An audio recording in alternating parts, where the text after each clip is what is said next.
Marcos capítulo 11, domingo de Ramos, a entrada triunfal de Jesus em Jerusalém, que nos diz assim: quando se aproximavam de Jerusalém, de Betfagé e Betânia, junto ao Monte das Oliveiras, enviou Jesus 2 dos seus discípulos e disse-lhes: ide à aldeia que aí está diante de vós, e logo ao entrar, achareis preso um jumentinho, o qual ainda ninguém montou. Desprendei-o e trazei-o. Se alguém vos perguntar: por que fazeis isso? Respondei: o Senhor precisa dele, e logo o mandará de volta para aqui. Então foram e acharam o jumentinho preso junto ao portão, do lado de fora, na rua, e o desprenderam. Alguns dos que ali estavam reclamaram: que fazeis soltando o jumentinho? Eles, porém, responderam: conforme as instruções de Jesus. Então os deixaram ir. Levaram o jumentinho, sobre o qual puseram suas vestes, e Jesus o montou. E muitos estendiam as suas vestes no caminho, e outros ramos que haviam cortado nos campos. Tanto os que iam adiante dele, como os que vinham depois, clamavam: Hosana, bendito que vem em nome do Senhor. Bendito o reino que vem, o reino de Davi, nosso Pai. Hosana nas maiores alturas. Até aí. Jesus vem montado num jumento,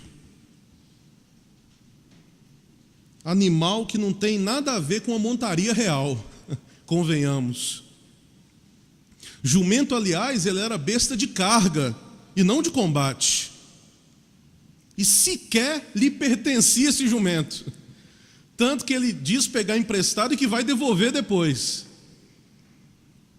A multidão que o acompanha está totalmente equivocada, aclama um libertador político, enquanto deveriam pôr sua fé num Cristo crucificado, porque não se trata aqui de tirar mais vidas, de tirar a vida de ninguém. Se trata de dar a própria vida. A experiência espiritual da Quaresma, período no qual nós viemos e desembocamos agora exatamente no domingo de Ramos, implica essa travessia pelo deserto, tempo do despojamento, tempo da confiança, tempo de esperança, tempo de horizontes abertos. O deserto quaresmal desemboca na cidade. Parece que todo esse tempo da Quaresma pelo qual nós passamos desemboca nessa entrada triunfal de Jesus em Jerusalém. Ele desemboca nessa entrada na cidade do deserto para esse ambiente urbano. A cidade é o contrário do deserto. Autossuficiência, segurança, limitação de horizontes, acomodação, conflitos. No nosso contexto, cidade moderna, globalizada pela tecnologia fria e muitas vezes sem alma, amordaçada pela funcionalidade e pelo utilitarismo. A gente só tem valor se a gente está produzindo algo. Com a política submetida ao mercado, à produção e ao consumo. Uma cidade estendida e sem muros de contorno. Uma cidade muitas vezes de horizontes atrofiados, aparentemente sem reino de Deus à vista. Hoje, eu sinto que nós temos esvaziado essa dimensão do deserto em nossas vidas e nos adaptamos de tal maneira à cidade e às suas exigências técnicas, produtivas, e aos seus programas e às suas solicitações, que acabamos nos sentindo tantas vezes passivos diante da cidade. E esse tempo da Quaresma do qual nós viemos nos possibilita sempre manter aberto esse acesso ao deserto, que é tão necessário em tantos momentos da nossa vida, que cria um espaço interior vazio, onde se faz realidade um encontro surpreendente com Deus. E a partir daí, mesmo em nossa cidade atribulada, nós podemos recuperar a liberdade do chamado profundo e redescobrir esse caminho de Jesus, que interessante que começa e termina nos afora da cidade. Jesus entrou na cidade de Jerusalém com seus seguidores e seguidoras. Isso não foi uma decisão fácil, porque isso implicava, e ele sabia, do risco de ser incompreendido, do risco de ser rejeitado pela cidade. Mas como judeu, Jesus sobe até Jerusalém, subiu na Páscoa, exatamente porque era um momento propício. Entrou na cidade para que finalmente essa cidade santa fosse transformada na cidade de Deus, o lugar de encontro do ser humano com Deus, e de Deus com todos os seres humanos, e desses seres humanos com outros seres humanos. E pela primeira vez, nessa entrada na cidade, Jesus se deixa aclamar, e a palavra com a qual ele é aclamado, que nós lemos hoje, que nós cantamos hoje, que o coro também cantou, é Hosana ao filho de Davi, bendito o que vem em nome do Senhor. E interessante que dessa vez Jesus não recusou esse papel de liderança, mas Jesus deu um outro sentido a esse papel, porque ele não usou disso para poder tomar ou conquistar o poder, mas para poder desmascarar o poder. Jesus não fez pactos militares ou políticos. Ele entrou na cidade de Jerusalém desarmado e carregado de esperança, renunciando todo o poder sobre ela, todo o domínio, toda a força, sem espada, sem exércitos. Jesus não entrou montado num cavalo como os grandes heróis, como os grandes guerreiros, mas num jumentinho. Jesus não entrou rodeado de autoridades políticas e religiosas para darem legitimidade à sua fala, porque Jesus se sentia bem melhor acompanhado das pessoas simples do povo, do povão. Jesus era do povo, Jesus tinha cheiro de povo, Jesus era o povo. Jesus não usou trajes de gala, mas as vestes rudes de um peregrino qualquer. Não lhe fizeram nenhum arco de flores, pois para ele bastavam os ramos que acabaram de ser cortados, acabaram de improvisar alguns ramos para poder recebê-lo na cidade. Entrou provocativamente como mensageiro da concórdia e da paz, em meio a aplausos, em meio a hosanas do povo peregrino que veio à festa de Jerusalém, que veio para a Páscoa em Jerusalém. Jerusalém fica inteira alvoroçada, os donos do poder político e religioso sentem-se ameaçados. Que homem é esse? Nós não devemos perder o deserto que carregamos dentro de nós. Se carregarmos o deserto dentro de nós, talvez aí nós estaremos vazios de nós mesmos, de nosso ego, de nossas visões fechadas, de nosso monopólio da verdade. E só assim nossa presença na cidade vai se revelar inspiradora, provocativa, como a presença de Jesus em Jerusalém. Embora muitas realidades urbanas nos queiram impedir o encontro com Deus, a gente precisa aprender a reconhecer na cidade a presença dele, muitas vezes de um modo imperceptível, como o sol que está presente em dias nublados, que a gente não enxerga, mas sabe que ele está lá trazendo a sua luminosidade. Deus está presente na história do nosso tempo, Ele continuamente vem ao nosso encontro. O cristianismo é essa religião do Deus com um rosto humano e urbano, que nos busca apaixonadamente através da figura de Cristo. Por isso, não é necessário que nós levemos Deus para a cidade, porque Ele já está na cidade, em meio às alegrias e às dores, em meio aos sofrimentos e às esperanças dela. 2 semanas atrás eu fui fazer um retiro de meditação que eu faço a cada semestre. Fui para um sítio no meio do mato, lá em Miguel Pereira, no meio do nada lá. Fiquei 2 dias. Eu entrei segunda-feira, meio-dia, saí quarta, meio-dia. E como é de costume, eu procuro, se eu tenho algum e-mail para responder, eu respondo à noite, mas tento desligar pelo menos o WhatsApp. E foi interessante que eu desliguei o WhatsApp na segunda, meio-dia, e liguei quarta, meio-dia, para poder descer e pegar a estrada de volta. E quando eu liguei meu WhatsApp, haviam 6.000 mensagens no WhatsApp. Sabe qual que é a questão? Isso não é, Bruno, porque você é muito ocupado. Não. É porque a gente vai respondendo na hora e a gente não percebe. E eu voltei pensando na seguinte questão. Ao longo desses 2 dias, seriam 6.000 vezes que eu iria parar tudo que eu estava fazendo para dar atenção ao celular. Porque não é isso que a gente faz? Não importa com quem que a gente está, chegou a mensagem, a gente para poder dar atenção. 6.000 estímulos que me fariam, ao longo de 2 dias, parar o que eu estivesse fazendo para voltar para o celular e dar atenção ao celular. O problema é que, como eu vi esse acúmulo, eu percebi, mas nos outros dias isso deve ter acontecido, mas eu nem percebi as 6.000 mensagens de 2 dias, porque eu imediatamente pego para poder responder.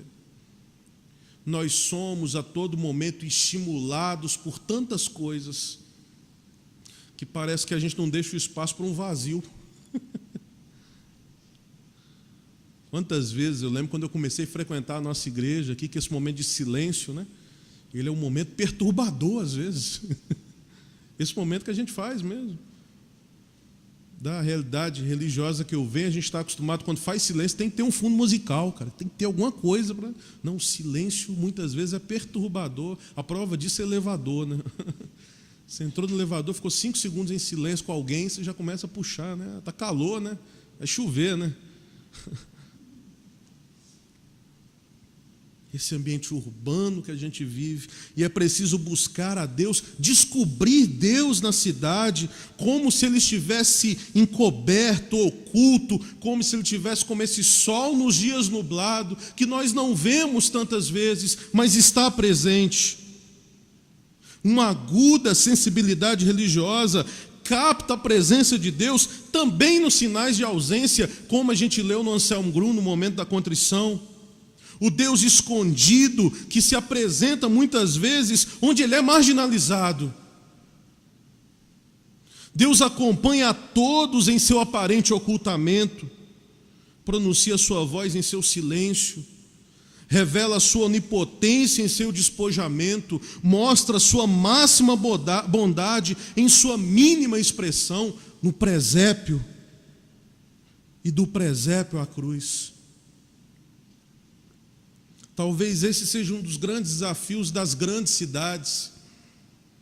Romper com o individualismo e com o poder que marcam as relações entre os homens e mulheres, para criar um marco novo, humanizador e aberto a Deus Pai, através das pequenas comunidades. E quais são essas comunidades? Daqueles que confessam o amor comum pelas mesmas coisas, as mesmas esperanças, os mesmos sonhos, a mesma utopia de reino.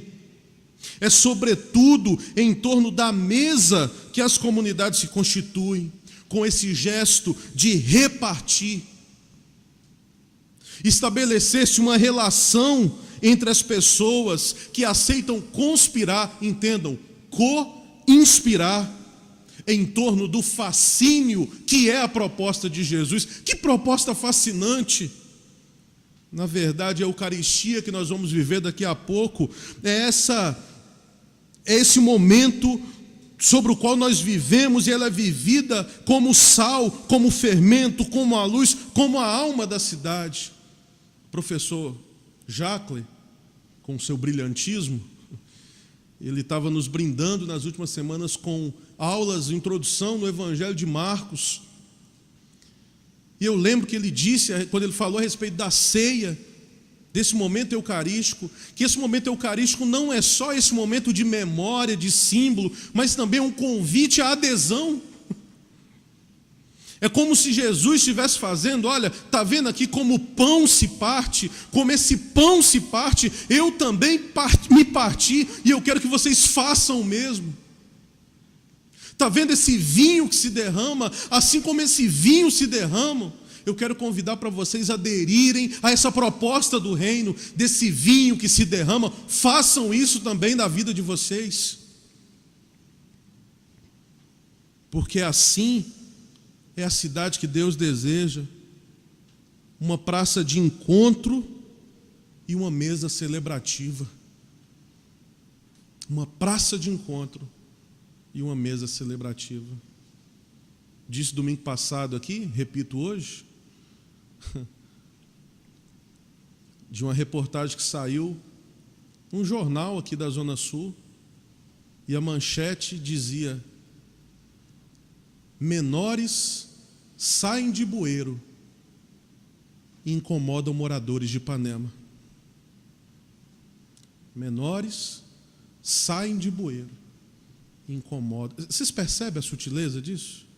O problema não é a gente ter criança morando em bueiro. O problema é quando elas saem de lá, senão não ia virar notícia. Se elas continuassem morando em bueiro, mas não entrassem na nossa bolha, né, estaria tudo bem, está tudo bem. O problema é quando elas saem do bueiro. A notícia não é que nós vivemos em uma cidade que temos criança morando em bueiro. O problema é que elas incomodam a gente quando saem de lá. Quando saem de lá. Queridos, as cidades não são pessoas, mas elas também têm identidade e personalidade próprias. Algumas cidades têm até múltiplas personalidades.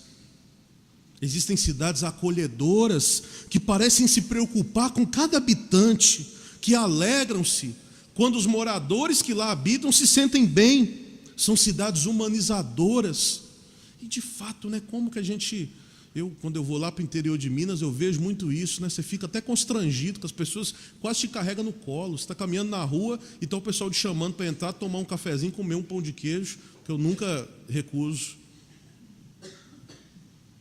Cidades acolhedoras. E nós encontramos também pessoas assim, pessoas que nos acolhem com o olhar, né? Mas também existem as cidades indiferentes, aquela que dá no mesmo que as pessoas estejam nelas ou não. O problema é de vocês. Cidades que seguem o seu rumo e que ignoram os habitantes. Existem, não sei se vocês sabem, as cidades violentas, que parecem perdidas, que dão a sensação de que você seria mais feliz em outro lugar que não aqui. Mas talvez a gente precisa pensar que somos nós que damos feição às cidades. Cada cidade revela o rosto e o coração dos seus moradores. E eu queria encerrar, e vou encerrar mesmo, apenas com um questionamento. Diante dos dramas da nossa cidade, violência, exclusão, divisão e tantos outros que nós poderíamos passar a noite enumerando, qual é a nossa reação? Acomodação? Alienação? Indiferença? Compromisso? Envolvimento? Presença inspiradora e facilitadora de encontros? Como diz um músico, poeta musical brasileiro, as grades do condomínio são para trazer proteção, mas também trazem a dúvida se não é você que está nessa prisão. Cidade que Deus deseja, praças de encontro e mesas celebrativas.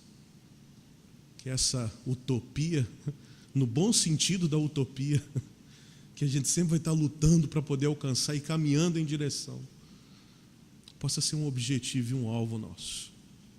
Que a cidade tenha o nosso rosto, que o nosso rosto seja como o da Mariana,